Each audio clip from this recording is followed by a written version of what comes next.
¿Alguna vez te has preguntado por qué Dios, conocido por su amor infinito, opta por no salvar a algunas personas? Esta pregunta abre un panorama intrigante sobre el amor divino. Aunque es vasto e incuestionable, Dios se mantiene firme en sus principios.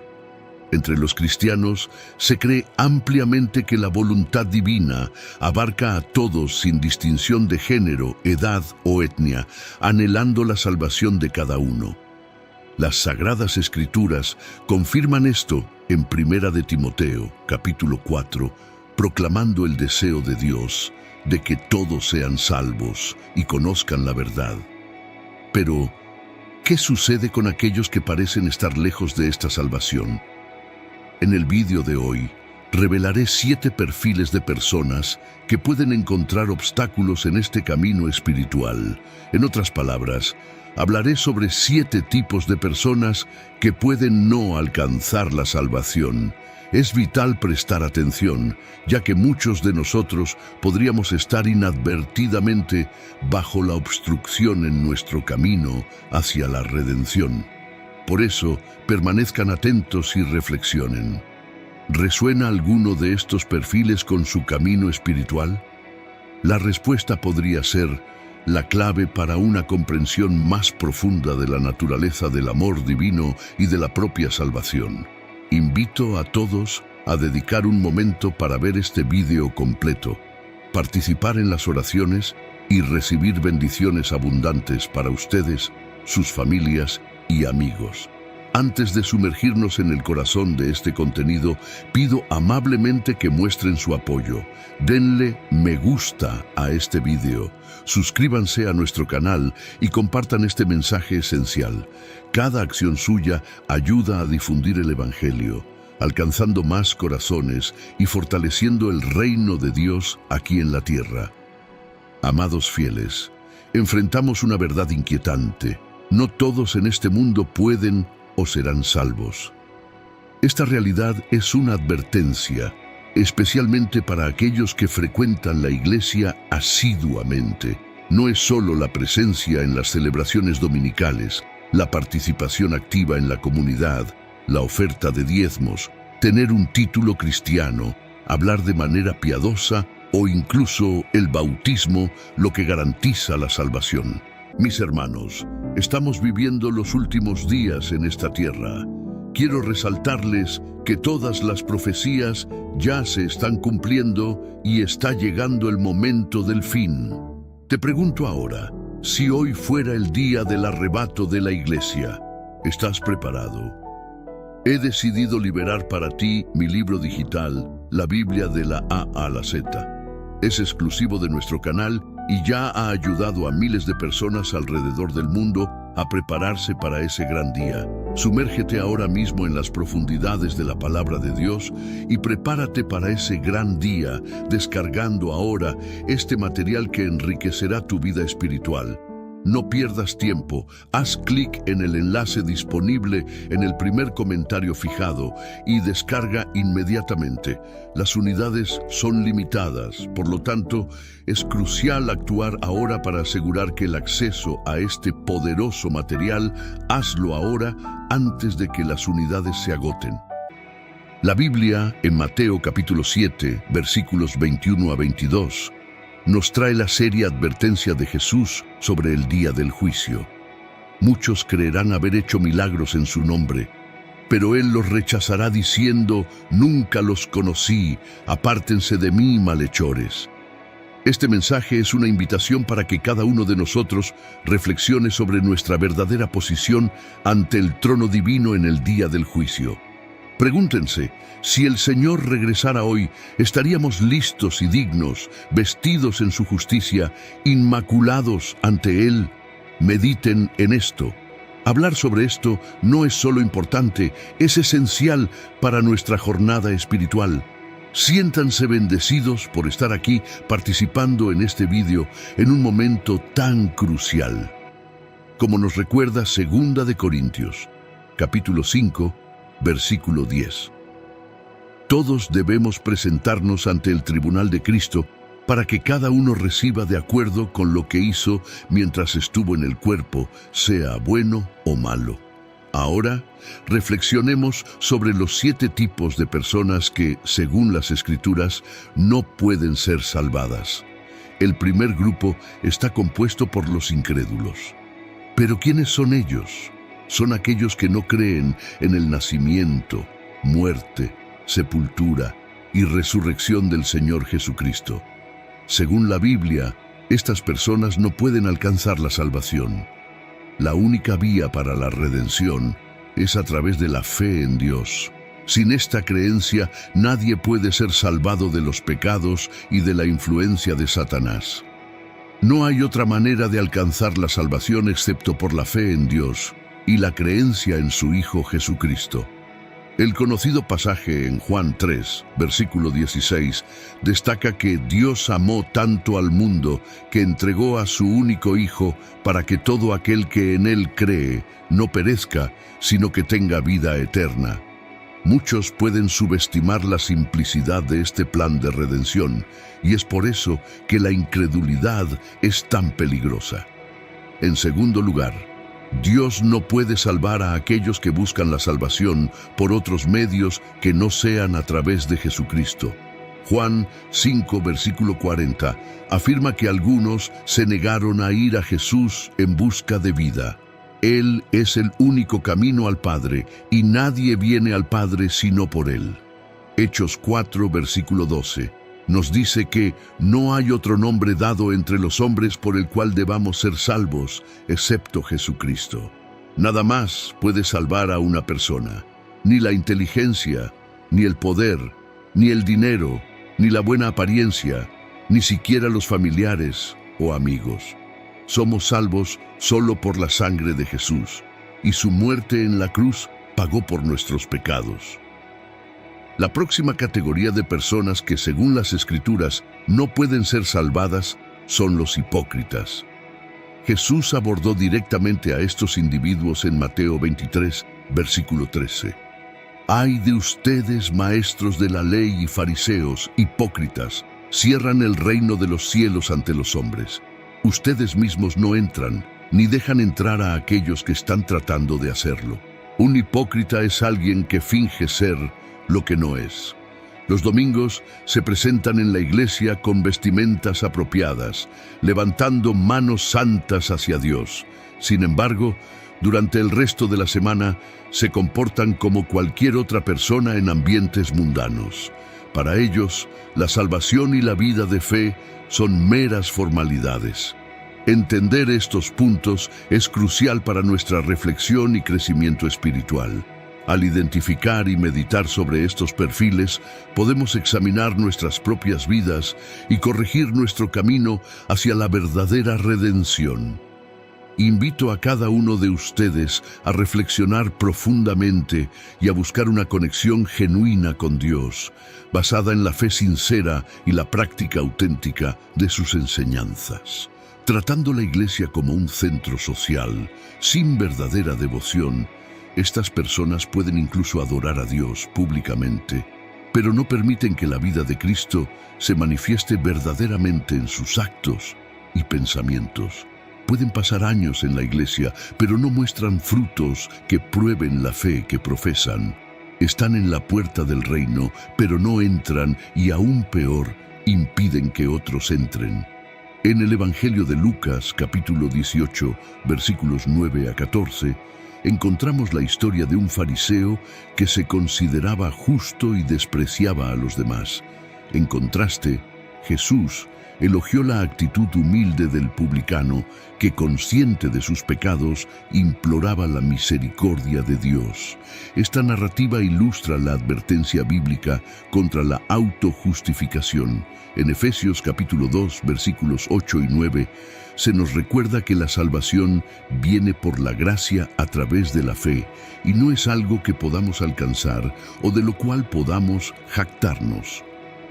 La quinta categoría de personas que no pueden ser salvadas son los apóstatas. según Pedro 2, versículos 20 a 22, nos habla claramente sobre ellos, diciendo que si alguien, después de conocer a nuestro Señor y Salvador Jesucristo, vuelve a involucrarse y es vencido por el mundo, su condición final es peor que la inicial. Esto resalta la gravedad de alejarse del camino de la verdad después de haberlo conocido. Esos individuos se encuentran en una situación peor al final que al principio. Habría sido mejor para ellos no haber conocido el camino de la justicia que, después de conocerlo, dar la espalda al mandamiento sagrado que les fue entregado.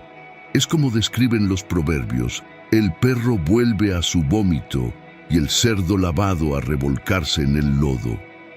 La Biblia nos muestra el cuadro de aquellos que se vuelven religiosos y abandonan sus prácticas corruptas e inmorales, pero que al final revelan su verdadera naturaleza y regresan a ellas. Un cerdo lavado sigue siendo un cerdo. Estas son personas que juegan con los fundamentos de las creencias cristianas, como el bautismo, la comunión y la asistencia a la iglesia, pero que eventualmente revelan su verdadero yo volviendo al mundo y sus tentaciones porque en realidad nunca tuvieron fe. La próxima categoría de personas que la Biblia dice que no pueden ser salvadas son los blasfemos. Jesús aborda este tema en Mateo capítulo 12, versículos 31 y 32, donde advierte que todo tipo de pecado y blasfemia puede ser perdonado, excepto la blasfemia contra el Espíritu Santo.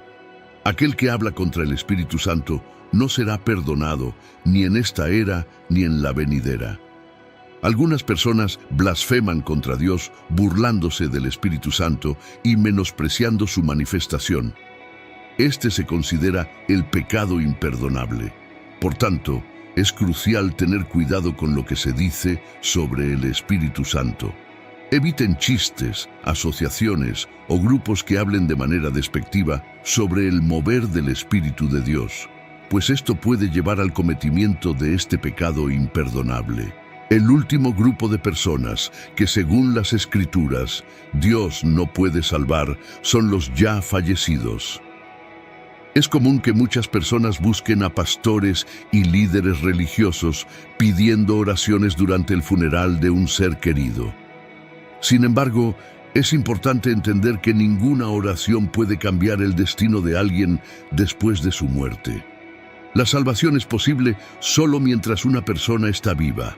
Después de la muerte, se vuelve completamente inalcanzable. La idea de un purgatorio, como algunos creen, no encuentra respaldo en la verdad de la palabra de Dios. La salvación es posible solo en vida, y es por eso que es crucial entregar su vida a Jesús. Amigos, espero que ahora puedan comprender que algunas personas pueden no ser salvadas. Esto no ocurre por falta de amor de Dios, sino porque Él no puede comprometer su estándar de justicia para salvar a alguien. El mayor acto de amor fue cuando Dios envió a su Hijo para morir por nosotros en la cruz del Calvario, incluso cuando todavía éramos pecadores. Después de ese sacrificio supremo, si alguien opta por no creer, Dios no comprometerá sus principios de nuevo. En conclusión, les pregunto, ¿realmente han aceptado a Jesús como su Señor y Salvador? Si aún no lo han hecho, este es el momento ideal. El arrebatamiento es un tema ampliamente discutido entre cristianos e incluso no cristianos.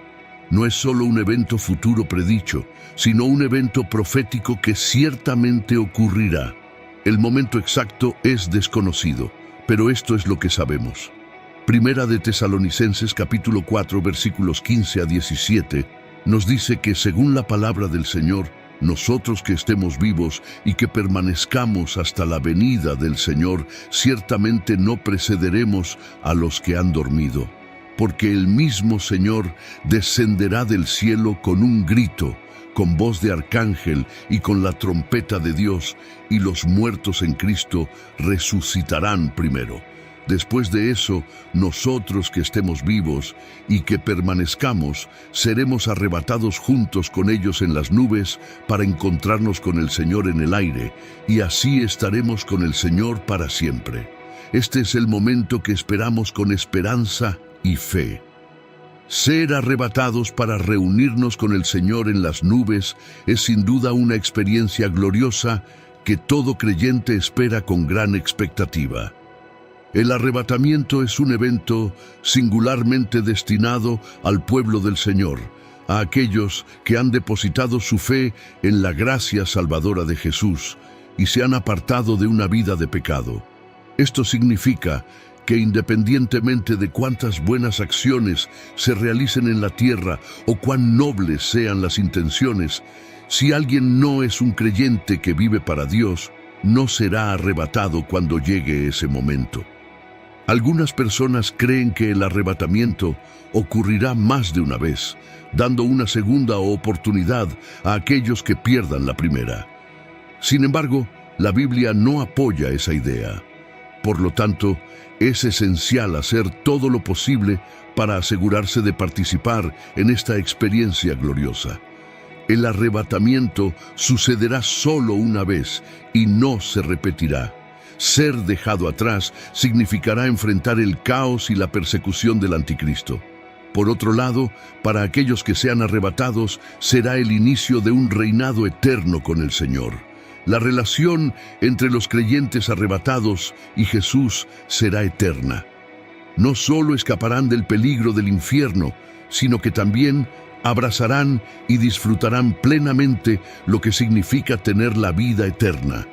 El último enemigo, que es la muerte, será juzgado y vencido. Este vídeo explicará detalladamente qué es el arrebatamiento. Les pido que sigan con atención, ya que esto fortalecerá su fe y eliminará cualquier temor sobre el arrebatamiento de su corazón. La palabra arrebatamiento describe un evento crucial en las Escrituras, en el cual Dios retira a todos los creyentes en Cristo Jesús de la tierra, abriendo camino para que su justo juicio sea derramado durante el periodo de la tribulación. Es fundamental destacar que la palabra arrebatamiento no se menciona explícitamente en ningún lugar de la Biblia. Sin embargo, varios versículos en diferentes contextos apoyan este evento. Partes de las Escrituras apuntan a la ocurrencia de este gran evento. Ejemplos de estos versículos se encuentran en los Evangelios de Mateo, Marcos y Lucas, así como en las epístolas y en otras partes del Nuevo Testamento. Estos textos confirman la ocurrencia profetizada que llamamos arrebatamiento. Debido a la importancia de este evento futuro, mucho se ha enseñado sobre el arrebatamiento, y estas enseñanzas han generado diversas opiniones e interpretaciones. Una creencia significativa, pero equivocada, asociada al arrebatamiento, es que muchos creen que este y la segunda venida de Cristo son el mismo evento. Sin embargo, las Escrituras no sostienen esa visión. La Biblia afirma claramente que el arrebatamiento y la segunda venida de Cristo son eventos distintos. Vamos a aclarar algunas diferencias clave entre el arrebatamiento y la segunda venida. Durante el arrebatamiento, todos los creyentes se encontrarán con Jesús en las nubes, como se describe en 1 de Tesalonicenses 4:17. Por otro lado, en la segunda venida, todos los creyentes arrebatados regresarán con el Señor a la tierra. Este retorno tiene el propósito de juzgar a aquellos que permanecieron en la tierra y no recibieron la marca de la bestia, para vencer al anticristo y a Satanás, y para reinar por 1000 años, como se relata en Apocalipsis 19 y 20. Esta es una diferencia significativa entre los dos eventos. El arrebatamiento, como se definió anteriormente, será el momento en que los santos sean removidos de la tierra para encontrarse con el Señor en las nubes. En contraste, la segunda venida es el evento en el cual el Señor regresará con todos los creyentes que fueron arrebatados, para juzgar a aquellos que quedaron en la tierra y encerrar a Satanás por 1000 años. En segundo lugar, el arrebatamiento será un evento instantáneo, a diferencia de la segunda venida de Cristo. En 1 Corintios 15:52 está escrito: en un momento, en un abrir y cerrar de ojos, a la última trompeta, porque sonará la trompeta, y los muertos serán resucitados incorruptibles, y nosotros seremos transformados. El arrebatamiento ocurrirá en un abrir y cerrar de ojos, mientras que la segunda venida será un evento visible para todos, conforme a Mateo 24:27, porque como el relámpago que sale del oriente y se muestra hasta el occidente, así será también la venida del Hijo del Hombre.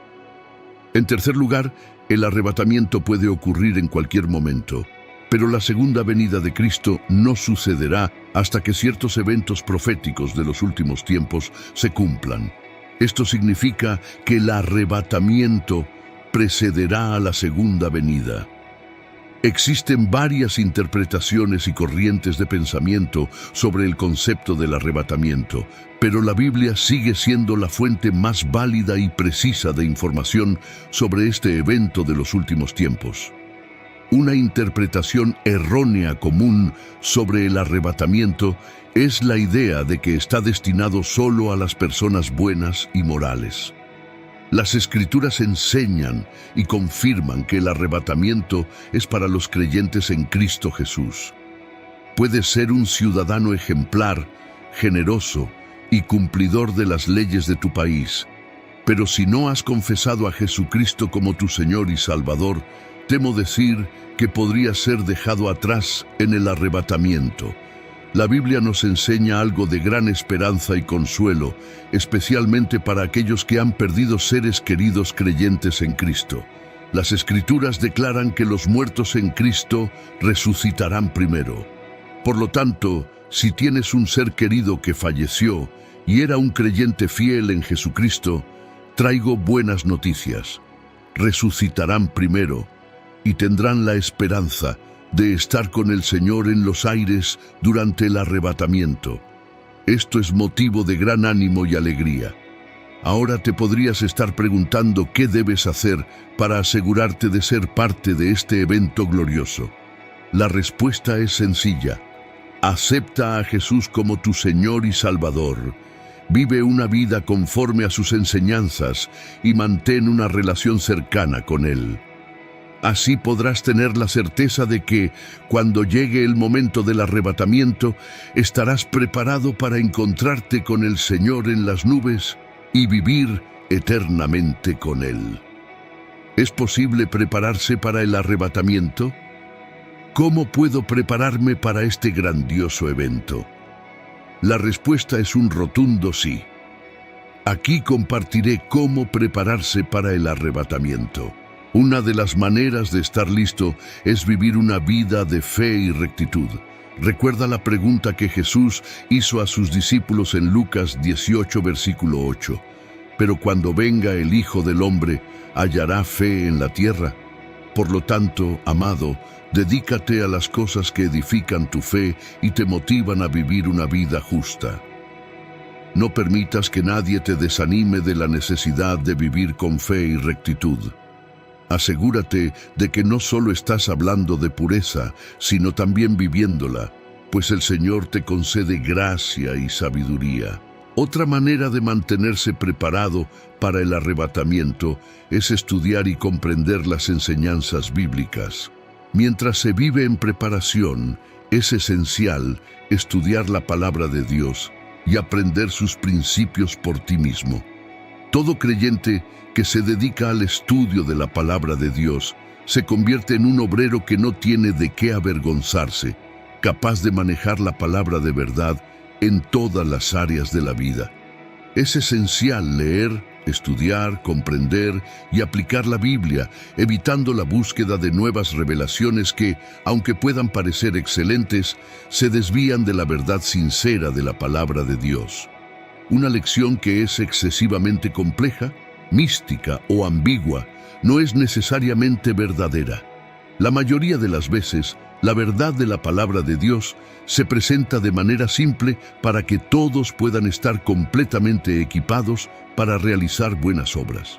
Otra manera importante de prepararse para el arrebatamiento es permanecer dentro de una comunidad de creyentes genuinos. Proverbios 27 nos dice: como el hierro afila el hierro, así el hombre afila el rostro de su amigo. Vivir en comunidad con otros creyentes es fundamental. Como sugiere el dicho popular, hay seguridad en los números. La Biblia nos alienta a no descuidar nuestras reuniones con otros creyentes y a asegurar que nada nos aísle de la comunión. El aislamiento de la comunidad de creyentes no es algo que provenga de Dios, sino más bien una artimaña del enemigo. La cuarta manera de prepararnos para el arrebatamiento es orar por orientación y fuerza mientras vivimos en los últimos días. La oración es uno de los medios por los cuales permanecemos conectados con el Señor, especialmente en momentos en que nos sentimos solos en esta jornada celestial. Ora al Señor por orientación y fuerza, pues nuestra propia fuerza puede fallar, pero con el equipamiento del Señor no fallaremos. En conclusión, al tomar medidas para prepararse para el arrebatamiento, recuerde que Dios está colocando señales a lo largo del camino para guiarnos. La Biblia no especifica claramente cuándo ocurrirá el arrebatamiento, pero hemos sido advertidos y enseñados a estar atentos a las señales de los últimos tiempos. El propio Jesús nos instruyó sobre estas señales y la necesidad de estar vigilantes durante los últimos días. Jesús habló sobre estos eventos. Por lo tanto, ante la manifestación de estas señales en nuestros días, sería prudente prestar más atención a las Escrituras que nunca. Es crucial centrarnos en las orientaciones que Jesús nos dejó sobre cómo conducir nuestras vidas en los tiempos finales. Como Él dijo en Mateo 24, versículo 33. Así también ustedes, cuando vean todas estas cosas, sepan que está cerca, a las puertas. Así también ustedes, cuando vean todas estas cosas, sepan que está cerca, a las puertas. En este video compartiré 3 enseñanzas vitales de Jesús y cómo se aplican de manera práctica y directa a nuestra vida cristiana cotidiana. El primer consejo de Jesús, encontrado en Mateo 24:46, nos informa que seremos bendecidos si somos encontrados cumpliendo sus instrucciones cuando Él regrese. Jesús, al orientar a los creyentes sobre su regreso, destacó que la verdadera fidelidad está en ser hallados haciendo su voluntad.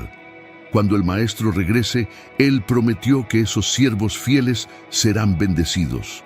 Pero, ¿qué significa ser encontrado haciendo esto? ¿Qué exactamente debe estar haciendo el siervo, el creyente que sigue a Jesús, cuando el Señor regrese? Permanecer seguro en estos últimos días significa ser encontrado fielmente realizando las tareas que el Señor nos ha confiado. Como creyentes, esto implica que no debemos descuidar la misión que Él nos ha encomendado hasta su glorioso retorno. Jesús aclaró esta idea a través de la parábola de los talentos.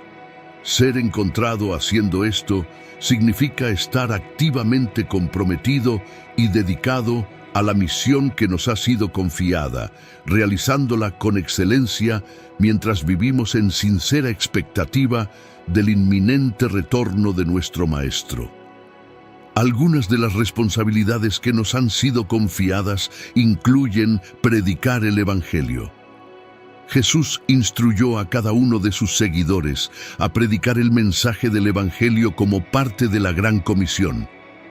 Este es un llamado para todos aquellos que han depositado su fe en Jesús, para ser activos en la misión de llevar el Evangelio a todos a nuestro alrededor. Nuestro compromiso en difundir el mensaje del reino de Dios a aproximadamente 8.000 millones de personas en el mundo debe ser firme, independientemente de los obstáculos y desafíos que encontremos. Además de difundir el Evangelio, Jesús nos encomendó a hacer discípulos. Esta tarea está claramente delineada en Mateo 28:20, enseñándoles a obedecer todo lo que les he mandado, y yo estoy con ustedes todos los días hasta el fin del mundo. La necesidad de discípulos es inmensa, y Jesús convoca a cada uno de sus seguidores a multiplicar discípulos, facilitando así la obra de su reino. Solo un discípulo puede formar otro discípulo. Hay una necesidad urgente de trabajadores dedicados en el reino de Dios hoy.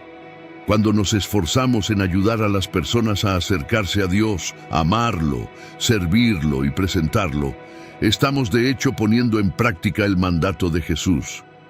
Al hacer esto, nos comprometemos a ser encontrados haciendo esto en el momento del retorno del Señor. Una de las orientaciones cruciales que Jesús nos dio para vivir bien en estos tiempos finales es mantener siempre elevada nuestra vigilancia espiritual, evitando distracciones que nos alejen del verdadero camino. Conforme a Marcos 13:33, en la versión ampliada se dice: estén alerta, vigilen constantemente y oren, ya que no conocen el momento exacto de mi llegada. Para un cristiano, estar en guardia significa estar atento y devoto en oración. Debemos, amados santos, permanecer siempre vigilantes, no sucumbiendo al letargo espiritual. Esta es una exhortación para profundizar más en la práctica de la oración, mientras esperamos el retorno del Maestro. En el lugar de oración encontramos gracia, consuelo y paciencia, elementos esenciales para atravesar los desafíos de estos últimos días, escapando de las trampas y engaños. Los desafíos actuales exigen que usted y yo dediquemos tiempo de calidad al Señor en oración diariamente. Pregúntese, ¿cómo está su vida de oración? ¿Cuánto tiempo dedica a la oración todos los días? Note que es fundamental orar continuamente para comprender la voluntad de Dios para usted y las acciones que Él desea que realice en este momento. La comunicación con Dios nos brinda ventaja frente a los innumerables planes de Satanás. Muchos cristianos aún no han percibido que el mundo está cambiando diariamente para alinearse con la agenda del anticristo, y que Satanás está empeñado en desviar a tantos santos como sea posible. Pero recuerde, él es un engañador. Dediquemos tiempo de calidad a la oración para estar fortalecidos y preparados. En conclusión, para prepararse adecuadamente para el arrebatamiento, debemos vivir una vida de fe y rectitud, estudiar y comprender las enseñanzas bíblicas, permanecer en comunidad con otros creyentes genuinos y orar por orientación y fuerza. Estas acciones nos mantendrán listos y vigilantes, esperando con esperanza y alegría el glorioso retorno de nuestro Señor y Salvador Jesucristo. La oración diaria nos mantiene despiertos y atentos al llamado de Jesús, manteniendo nuestra conciencia alerta ante su regreso. Dormirse en la búsqueda de mantener nuestra vigilancia en estos últimos días es ignorar este consejo vital de estar atento y alerta, pues no conocemos la hora exacta de su regreso. En Marcos 13, versículos 35 y 36 se dice: por tanto manténganse alerta, porque no saben cuándo volverá el dueño de la casa. Si llega de repente, no permitan que los encuentre durmiendo. Esta advertencia es clara. Debemos evitar la insensibilidad espiritual. Aquí, dormir no se refiere al descanso físico, sino a un estado de insensibilidad y descuido espiritual. Por tanto, en este periodo de incertidumbres y transformaciones, es esencial que sigamos fielmente este consejo de vigilancia y oración. Desconocemos el momento preciso del retorno divino. Mantenerse espiritualmente despierto y atento es la clave para no ser sorprendidos y estar listos para enfrentar los desafíos que nos esperan. Jesús, en sus instrucciones sobre cómo vivir en estos tiempos finales, enfatiza la importancia de no volverse indiferentes o descuidados respecto a las cosas del reino de Dios o al inminente regreso de Cristo. Nos exhorta a permanecer vigilantes, pues desconocemos la hora de su retorno. No debemos dejarnos llevar por tendencias pasajeras ni olvidar sus advertencias. Cada fiel es alentado a estar en guardia, esperando con esperanza el regreso del Señor, tomando medidas conscientes para ser cautelosos con cualquier cosa que pueda amenazar nuestro enfoque o compromiso espiritual. Estar en guardia significa estar activamente comprometido en proteger las convicciones de nuestro corazón y nuestra fe en Jesús, priorizando todo lo que lo glorifica y rechazando cualquier cosa que desvíe nuestro corazón de Él. El tercer consejo de Jesús se encuentra en Lucas 21, versículos 34 y 35.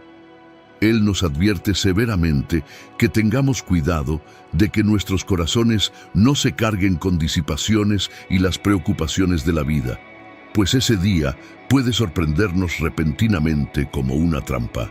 Jesús nos alerta sobre el peligro del engaño proveniente de un estilo de vida frívolo y desenfrenado, que puede volverse común en los últimos días. Recordemos que eventos similares ocurrieron en los días de Noé, en Sodoma y Gomorra y hasta en Babilonia antes de ser destruidas.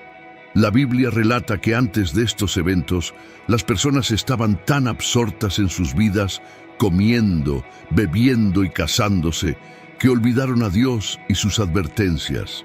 Hoy vivimos una situación similar, con muchos olvidándose gradualmente de Dios y volviéndose hacia las mentiras y engaños difundidos por el enemigo a través de influenciadores, medios de comunicación y hasta gobiernos. Jesús también advirtió que algunos pueden desviarse no necesariamente por causa del pecado, sino por las ansiedades de la vida. Por ello, es necesario estar atentos a las presiones que debilitan la fe. Aunque enfrentamos tiempos difíciles, no debemos permitir que nada enfríe nuestro corazón hacia Dios. Independientemente de las circunstancias, no permita que la ansiedad lo aleje de su fe. Por el contrario, que su fe lo libere de la ansiedad que domina a tantos en estos días. Queridos, tras escuchar estos consejos del propio Señor Jesús, ¿cuál debe ser nuestra reacción? Según la segunda carta a Timoteo, capítulo 3, versículos 1 a 5, vivimos tiempos difíciles en los últimos días. Las personas se volverán egoístas, avaras, arrogantes, abusivas, desobedientes a sus padres, ingratos, impíos, sin amor, irreconciliables, calumniadores, incontrolados, brutales, enemigos de lo bueno, traidores, temerarios, vanidosos y amantes de los placeres más que de Dios. Mantendrán una apariencia de piedad, pero negarán su verdadero poder. Debemos evitar a esas personas. Esta orientación es cristalina. Debemos distinguirnos y separarnos del resto del mundo, evitando cualquier influencia que pueda desviarnos del camino de la verdad y la justicia. Sigamos fielmente las enseñanzas de Jesús, manteniéndonos alertas y dedicados a la oración, viviendo una vida que glorifique a Dios y esperando con esperanza y alegría su glorioso retorno. Evitemos cualquier asociación o grupo que presente solo una forma exterior de piedad, pero que en realidad viva de manera contraria al poder de una vida piadosa.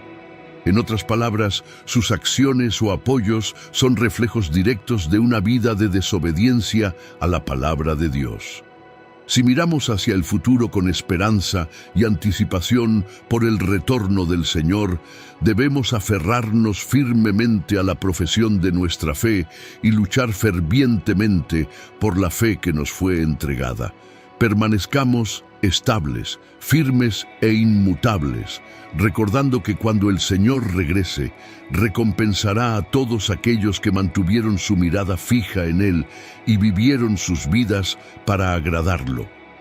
En Apocalipsis 22, versículo 12 se dice: «He aquí, vengo pronto, y mi recompensa está conmigo para dar a cada uno según su obra». ¿Ha reflexionado sobre lo que realmente importa en la vida? ¿Cuál sería la única cosa que usted preservaría si estuviera a minutos de enfrentar la eternidad?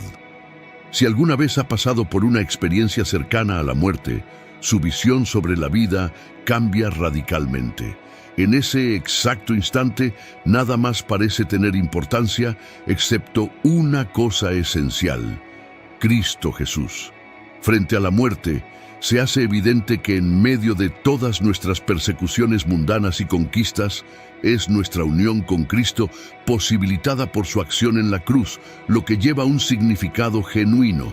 Acompáñeme mientras nos sumergimos en este mensaje profundo y exploramos la verdad eterna de la cruz de Cristo, que tiene el poder de salvar nuestras almas y ofrecernos la garantía de la vida después de la muerte.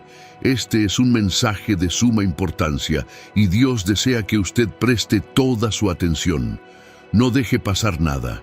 Abra su corazón para recibirlo ahora.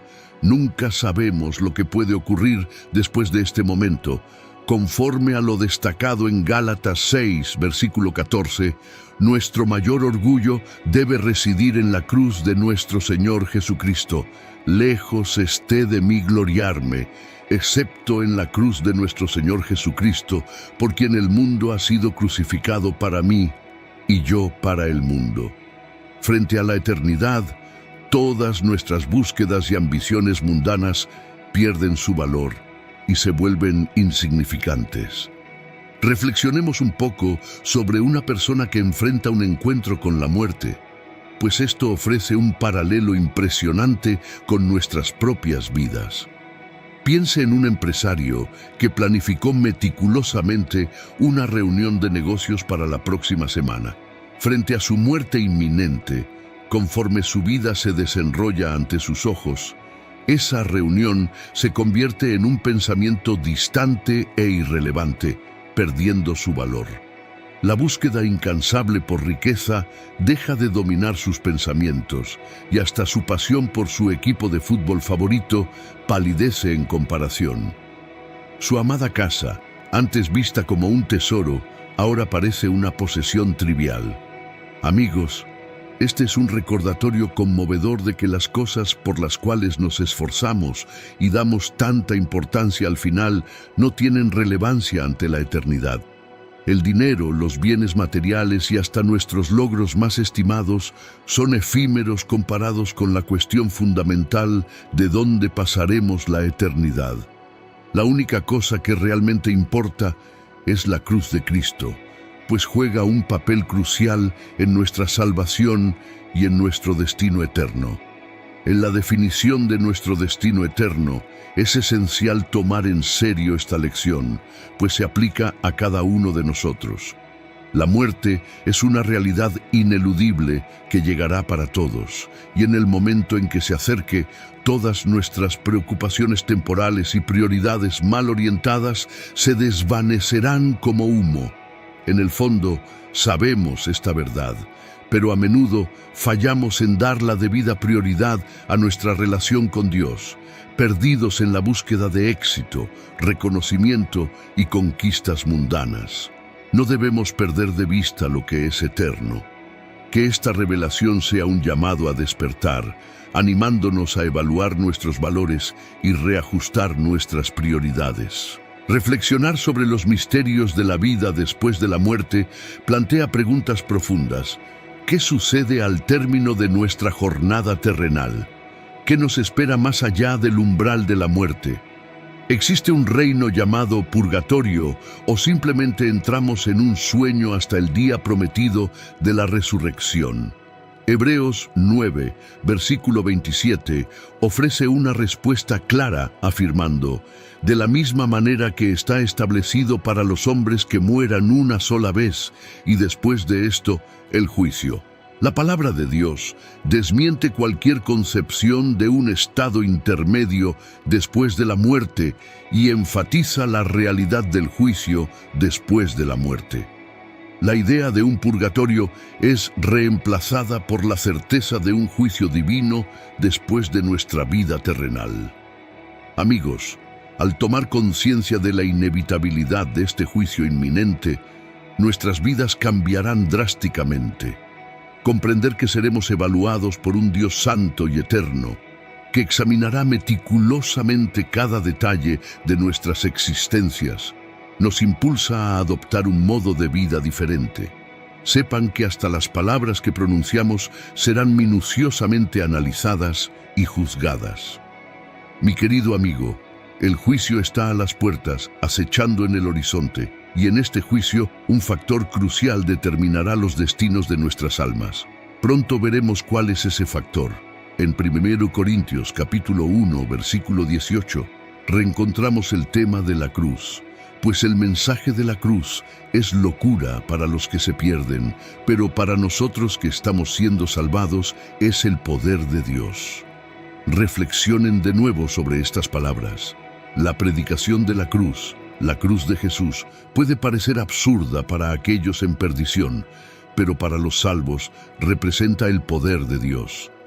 La cruz, una vez más, destaca diferenciando a aquellos que siguen el camino de la perdición de aquellos en el camino de la salvación. La cruz de Cristo es el elemento decisivo para el perdón de nuestros pecados. Sin los acontecimientos en aquella cruz y la subsiguiente resurrección, la salvación no habría sido posible para nadie. Como nos recuerda Gálatas capítulo 6, la enfática declaración del apóstol Pablo: lejos esté de mí gloriarme, excepto en la cruz de nuestro Señor Jesucristo, actúa como un principio guía para centrar nuestras glorias únicamente en Cristo. Nos invita a dirigir nuestra mirada hacia Jesús, fijar nuestros ojos en la cruz y depositar nuestra confianza en aquel que es el autor y consumador de nuestra fe. La cruz se erige como un faro de esperanza y recordatorio del amor y sacrificio incalculables que aseguraron nuestra redención. En nuestro día a día, estamos constantemente confrontados con decisiones y tentaciones que intentan desviarnos del camino de la verdad y la justicia. Es en estos momentos cuando debemos recordar el poder de la cruz y el sacrificio que Jesús hizo por nosotros. Debemos vivir de una manera que refleje nuestra fe y compromiso con Cristo, manteniéndonos firmes en nuestra devoción y en la proclamación del Evangelio. Que cada acción y decisión que tomemos esté impregnada del amor y la verdad de Dios, guiándonos siempre hacia la vida eterna que Él nos ha prometido. Distraídos y tentados a alejarnos del verdadero significado de la cruz, a menudo nos dejamos seducir por los encantos de las conquistas mundanas.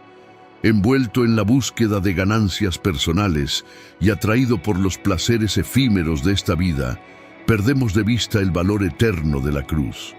Ante la eternidad, estas búsquedas se vuelven insignificantes en comparación con el impacto duradero de la cruz. La cruz destaca como el elemento central que diferencia a los que perecen de los que están siendo salvados y sirve como fundamento para el perdón de los pecados. Mientras navegamos por las complejidades de la vida, la enseñanza de los apóstoles permanece como un llamado firme a fijar nuestros ojos en el poder transformador de la cruz. Debemos reflexionar sobre la verdad contenida en estos versículos, mientras consideramos la realidad del juicio inminente y el poder transformador de la cruz. En un mundo lleno de disputas por nuestra atención, enfrentamos una miríada de distracciones que buscan desviar nuestro enfoque de la cruz.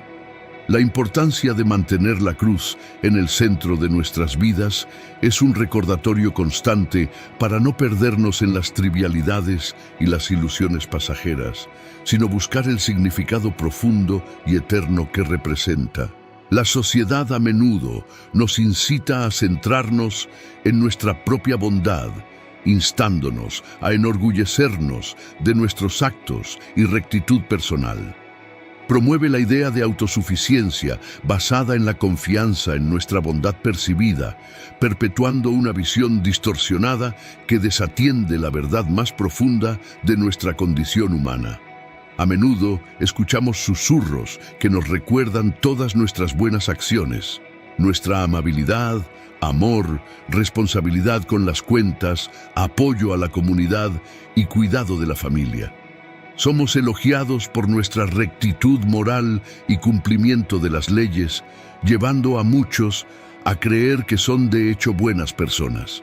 Este pensamiento es común en muchos alrededor del mundo, incluyendo aquellos que no creen, fallando en reconocer la propia naturaleza pecaminosa y las terribles consecuencias que de ella derivan.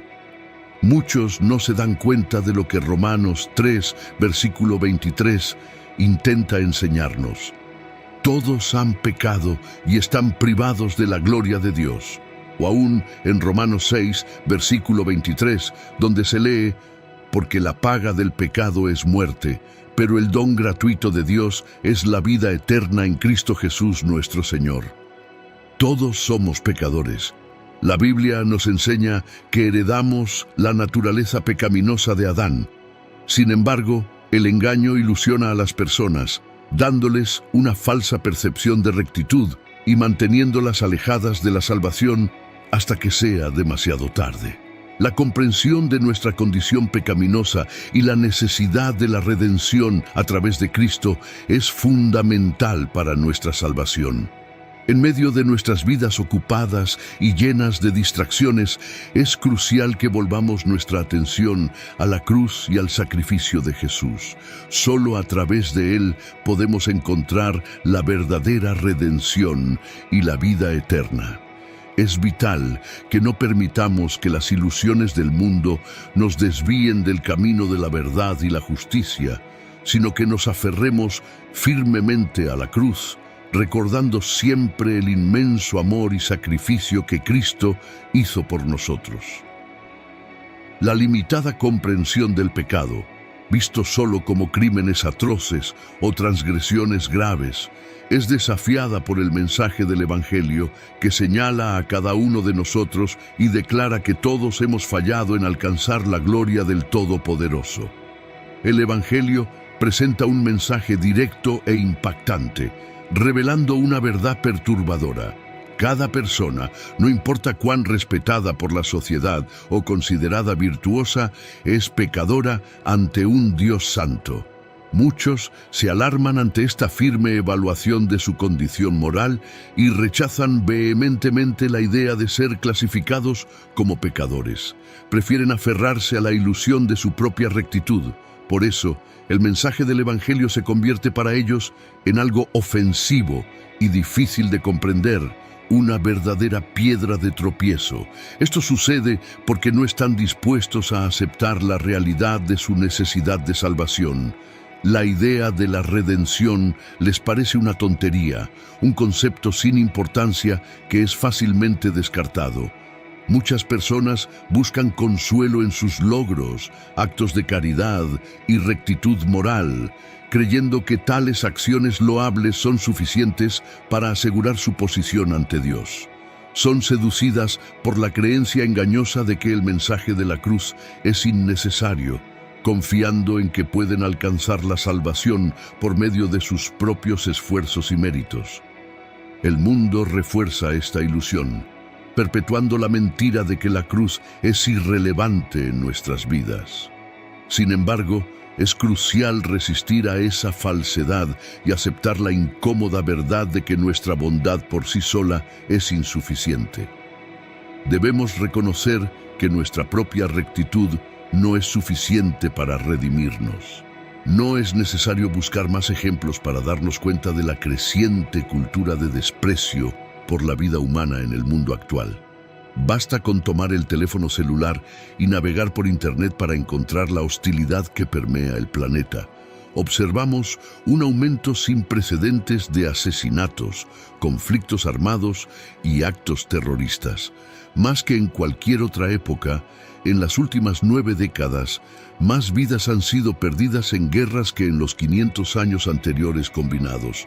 Solo en el siglo pasado se estima que 203 millones de personas perdieron la vida en guerras, y solo en la última década, aproximadamente 2 millones de niños fueron asesinados y otros 5 millones quedaron incapacitados debido a conflictos.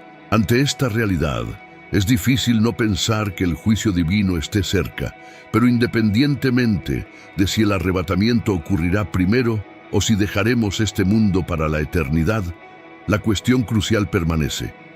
¿Estamos preparados para encontrarnos con nuestro Creador tal como estamos ahora? ¿Tenemos una relación con Jesús? Escucha, deja a un lado las preocupaciones de esta vida. Al final, lo que realmente importará es tu conexión con Jesús. No importa tu saldo bancario, tu estatus social, tus seguidores en Instagram u otras redes sociales, sino qué tan preparada está tu alma. Entreguemos nuestros corazones al Señor en este momento.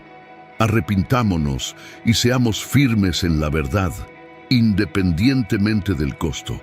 Oremos para que Dios guíe nuestros corazones hacia las cosas del Espíritu y nos libere de las ataduras de la corrupción que domina el mundo. Que el amor por Dios se convierta en nuestra principal motivación y nos brinde certeza sobre nuestra eternidad.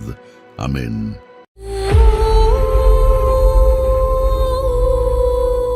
Cinco hombres que contemplaron el trono de Dios. Número 1. Isaías. Desde el principio, Isaías proclamaba eventos realmente desfavorables. Afirmaba que Dios ejecutaría juicio sobre la nación. El profeta Isaías asumió una de las tareas más arduas entre todos los profetas. Sin embargo, claro está que, de no haberla llevado a cabo, no contaríamos con este asombroso libro. En aquel entonces, no tenía la menor idea de que, en los años y siglos venideros, este libro serviría como fuente de inspiración. No obstante, durante su vida no tuvo éxito en absoluto. Nadie le prestó atención, y en las próximas 4 décadas las cosas solo se tornaron más difíciles. En el año en que murió el rey Usías, vi al Señor sentado en un trono alto y sublime, y su manto llenaba el templo.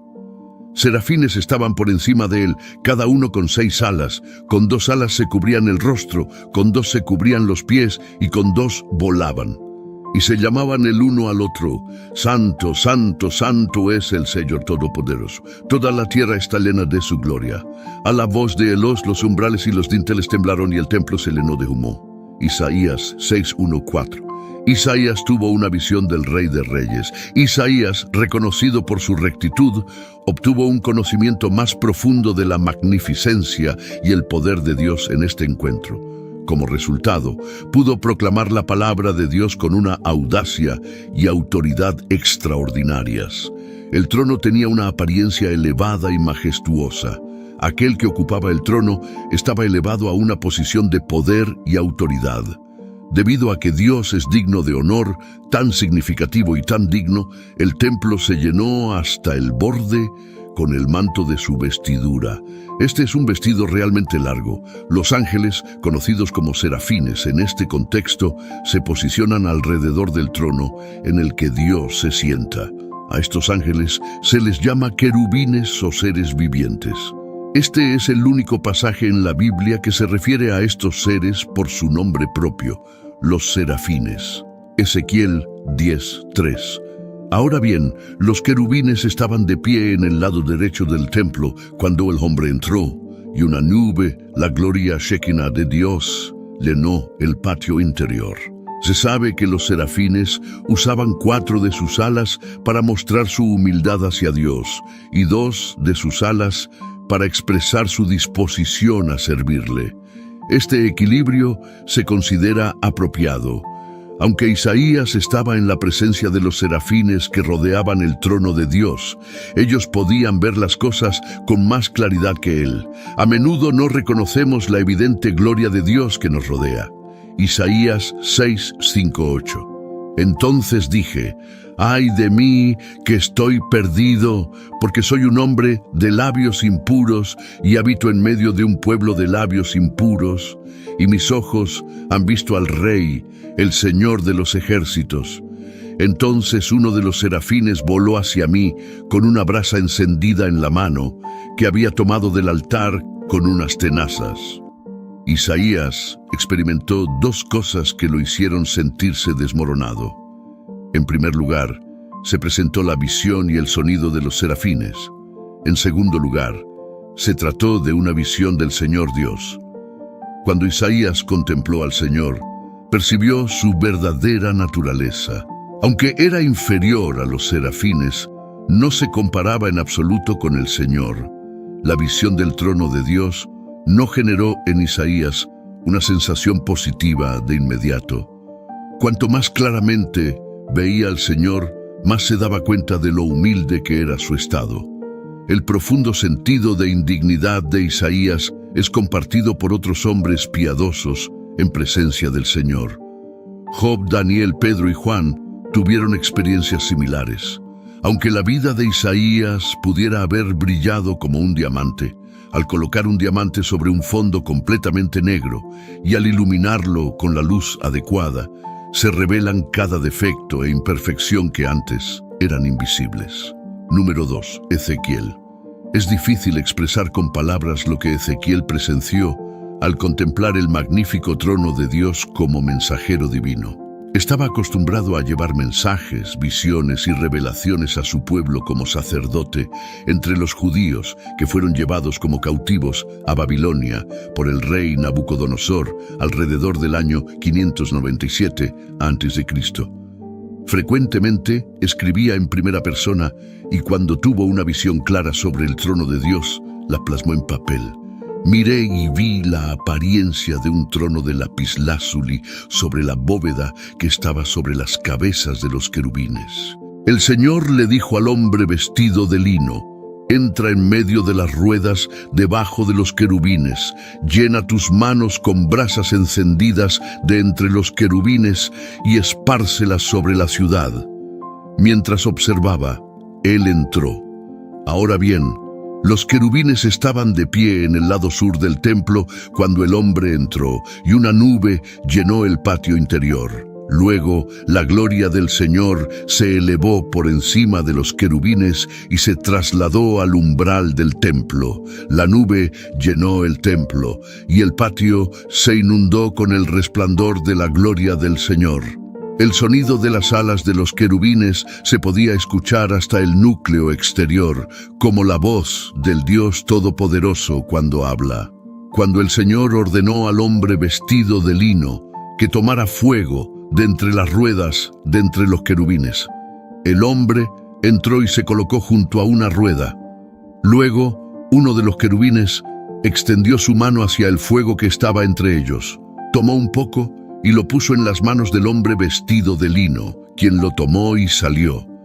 Debajo de las alas de los querubines se podían ver lo que parecían manos humanas. Miré y vi 4 ruedas junto a los querubines, una al lado de cada uno. Las ruedas resplandecían como topacios. En cuanto a su apariencia, las 4 eran semejantes. Cada una era como una rueda que se intersecta con otra rueda.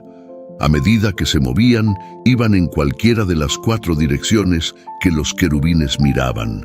Las ruedas permanecían estáticas, mientras los querubines avanzaban en la dirección hacia donde dirigían sus cabezas, sin girar. Todo su cuerpo, incluyendo espaldas, manos y alas, estaba completamente cubierto de ojos, al igual que las ruedas. Escuché que a las ruedas se les llamaba ruedas giratorias. Cada uno de los querubines tenía 4 caras, una de querubín, otra de ser humano, otra de león y la última de águila. Luego los querubines se elevaron hacia arriba.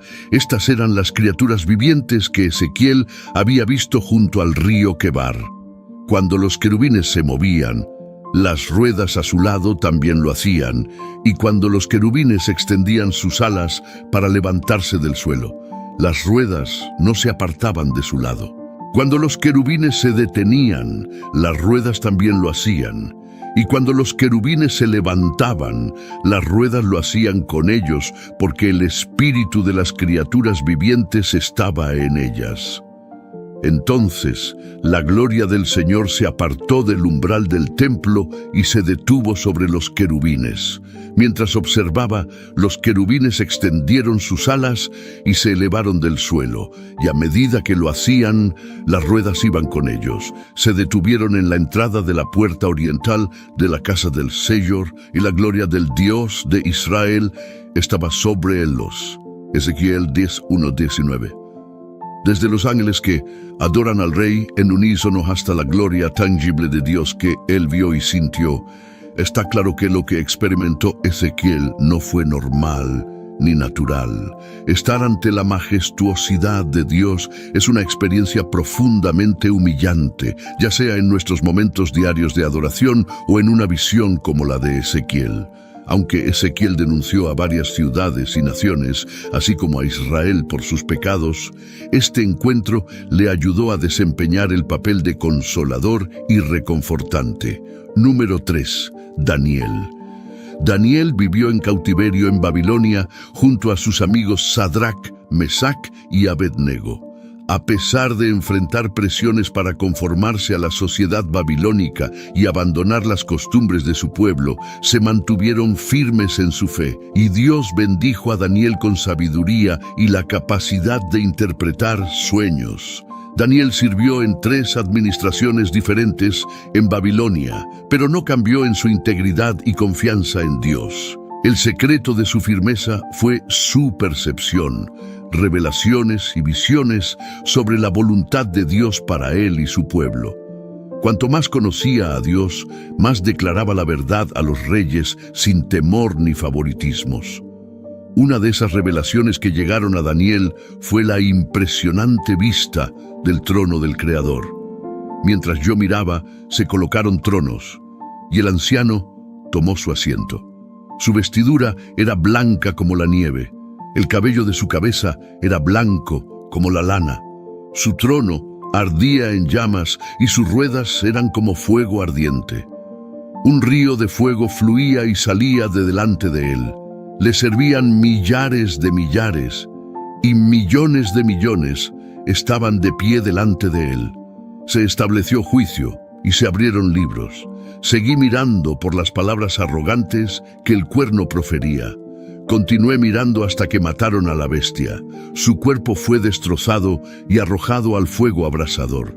A las otras bestias se les quitó su dominio, pero se les prolongó la vida por un tiempo y un término. En mi visión nocturna miré, y he aquí, con las nubes del cielo, venía uno como un hijo de hombre. Y se dirigió hacia el anciano de días, y lo hicieron acercar delante de él. Y le fue dado dominio, gloria y reino, para que todos los pueblos, naciones y lenguas le sirvieran. Su dominio es un dominio eterno que no se olvidará, y su reino no será destruido. Daniel 7, 9, 14. Las palabras de Daniel nos ayudan a comprender el dominio, la autoridad y el poder de Dios, para que podamos acercarnos a Él con reverencia. Esta imagen también describe cómo Dios es el Dios de toda carne y el Padre de todos, independientemente de nuestra lengua. Número 4. Esteban. Esteban es mencionado por primera vez en el libro de los Hechos de los Apóstoles. En ese momento, servía como uno de los 7 diáconos en la iglesia primitiva, que habían sido elegidos por los apóstoles para proporcionar alimentos y otras formas de asistencia caritativa a los miembros de la comunidad menos afortunados. Además de esto, fue el primer mártir cristiano, ejecutado lapidado por proclamar que Jesús era el Cristo. En el momento en que Esteban fue apedreado, también experimentó una visión del trono celestial. Al dirigirse a los miembros del Sanedrín, les reprochó diciendo: «Gente de cerviz dura, vuestros corazones y oídos siguen siendo incircuncisos. Sois como vuestros antepasados, siempre resistiéndoos al Espíritu Santo. ¿Hubo algún profeta a quien vuestros antepasados no persiguieran? Incluso mataron a aquellos que predijeron la venida del justo, y ahora lo habéis traicionado y asesinado. Vosotros, que recibisteis la ley entregada por ángeles, no la habéis obedecido». Al escuchar estas palabras, los miembros del Sanedrín se enfurecieron y apretaron los dientes contra Esteban. Sin embargo, lleno del Espíritu Santo, él levantó la mirada al cielo y contempló la gloria de Dios con Jesús a su diestra. «Mirad», exclamó, «veo los cielos abiertos y al Hijo del Hombre de pie a la derecha de Dios». Ante estas palabras, taparon sus oídos y gritaron con todas sus fuerzas. Se abalanzaron sobre Esteban, lo arrastraron fuera de la ciudad y comenzaron a apedrearlo. Mientras sucedía esto, los testigos depositaron sus abrigos a los pies de un joven llamado Saulo. Esteban, siendo apedreado, elevó una oración: «Señor Jesús, recibe mi espíritu». Luego se arrodilló y clamó: «Señor, no les tomes en cuenta este pecado». Cuando pronunció estas palabras, falleció. Hechos 7:51-60. Es asombroso que incluso en medio de la persecución, Esteban tuviera una visión del trono de su Padre Celestial antes de morir. Esta experiencia debería consolar a todos los creyentes, ya que el tribunal de Dios es un hogar para aquellos que creen en Jesús. Número 5. Juan. La revelación de Jesucristo fue dada a Juan para mostrar a sus siervos lo que sucederá pronto en los últimos días. Dios se la reveló enviando a su ángel a Juan en la isla de Patmos. Mientras recibía la visión sobre el plan divino para el fin de los tiempos, Juan también fue llevado al trono de Dios para presenciar maravillas celestiales. Después de esto, miré y vi una puerta abierta en el cielo, y la primera voz que había oído, como una trompeta hablando conmigo, decía: «Sube aquí, y te mostraré lo que debe suceder después de esto». Al instante estaba en el Espíritu, y he aquí, un trono estaba colocado en el cielo, y en el trono alguien estaba sentado. El aspecto del que estaba sentado era semejante a la piedra de jaspe y de rubí, con un arco iris brillante como la esmeralda rodeando el trono. Alrededor del trono había 24 tronos, y vi sentados en ellos a 24 ancianos vestidos de ropas blancas, con coronas de oro en sus cabezas. Del trono salían relámpagos, truenos y voces. Frente al trono ardían 7 lámparas, que son los 7 espíritus de Dios. Delante del trono había algo parecido a un mar de vidrio, tan claro como el cristal. En el centro, alrededor del trono, había 4 seres vivientes llenos de ojos delante y detrás.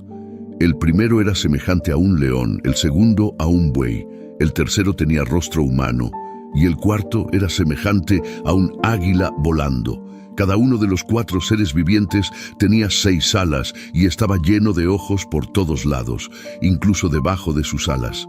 Día y noche no cesaban de decir: «Santo, santo, santo, es el Señor Dios Todopoderoso, el que era y es y ha de venir».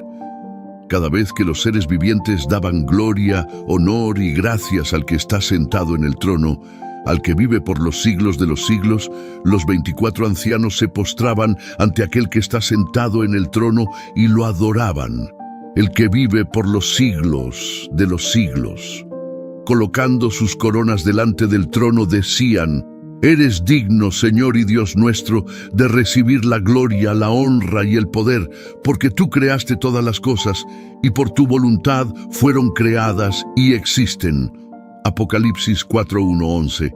Si no fuera por las revelaciones de personas como Juan, Esteban, Daniel, Ezequiel e Isaías sobre el trono de Dios, no tendríamos una comprensión completa del majestuoso tribunal divino. Aunque nunca experimentemos una visión sobrenatural del trono de Dios, Él nos invita a acercarnos a Él por fe, como se menciona en Hebreos 4:16.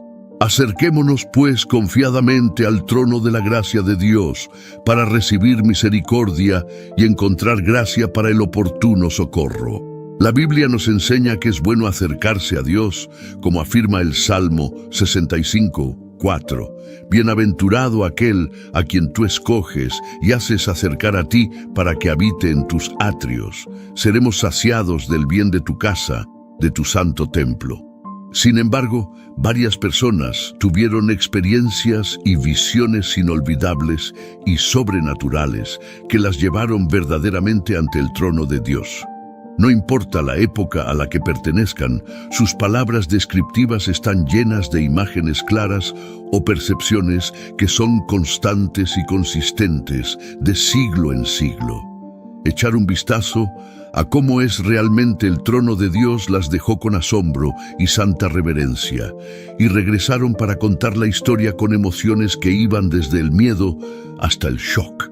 Cuando una persona sale del lugar de un encuentro divino con la confianza del perdón, especialmente después de haber visto lo impuro que era su autojusticia ante Dios, queda cambiada para siempre.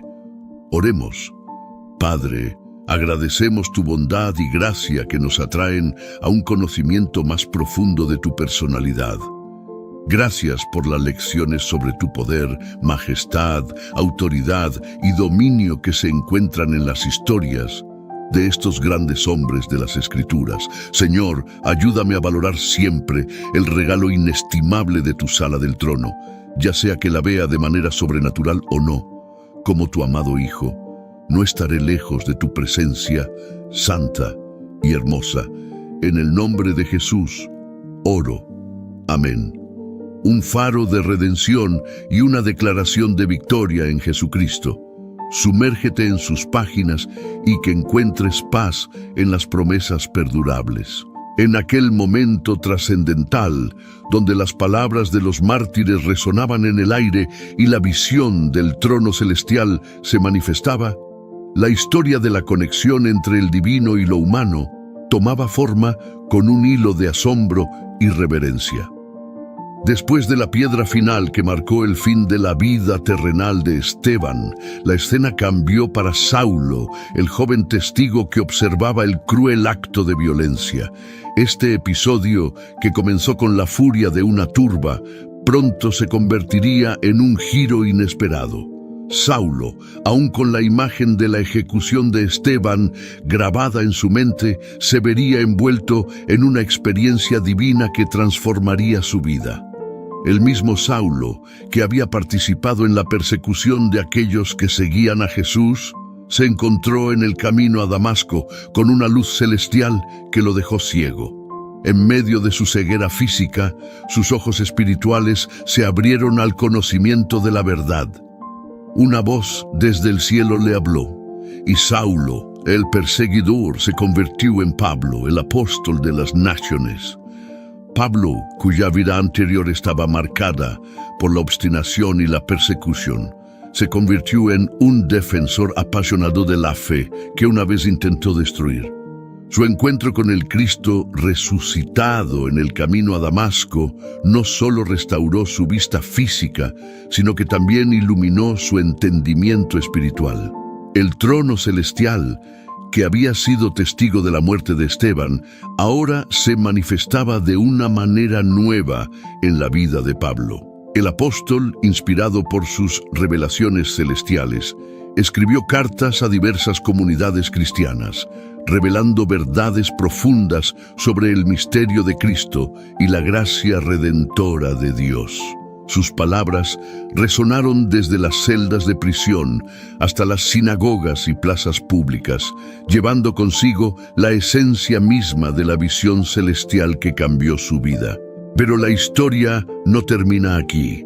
La conexión entre el trono de Dios y la experiencia humana sigue desplegándose a través del tiempo. Juan, el último de los 5 testigos, continuó compartiendo la revelación divina en la isla de Patmos. A medida que envejecía, su vínculo con el cielo se intensificaba. En su soledad, Juan fue arrebatado en el espíritu hacia un futuro revelado, donde vio un nuevo cielo y una nueva tierra. Las imágenes de trompetas, celos y copas se desplegaron ante sus ojos, revelando el plan divino para el fin de los tiempos.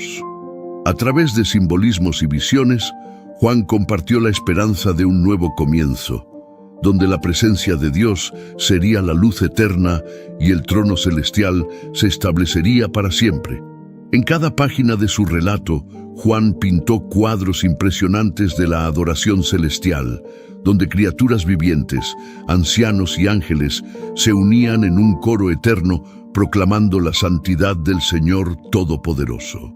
Las imágenes de los cielos abiertos y el trono resplandeciente se tejían en sus palabras como un recordatorio constante de la conexión entre el divino y lo humano. Esta historia, que se desarrolla a través de las vidas de Isaías, Ezequiel, Daniel, Esteban y Juan, nos invita a contemplar la majestuosidad del trono celestial. No es solo un relato del pasado, sino una narrativa que sigue resonando en los corazones de aquellos que buscan una conexión más profunda con el Creador. Así, la historia continúa, extendiéndose a través de los siglos y tocando cada vida que se abre a la posibilidad de una experiencia divina. En el presente, en medio de nuestras luchas y triunfos, podemos elevar nuestra mirada hacia el cielo, recordando que el trono de Dios está accesible para todos aquellos que lo buscan con sinceridad y humildad. La historia de la conexión entre el trono celestial y la experiencia humana sigue siendo escrita, capítulo tras capítulo, llevándonos a un encuentro más profundo con la presencia divina que trasciende el tiempo y el espacio.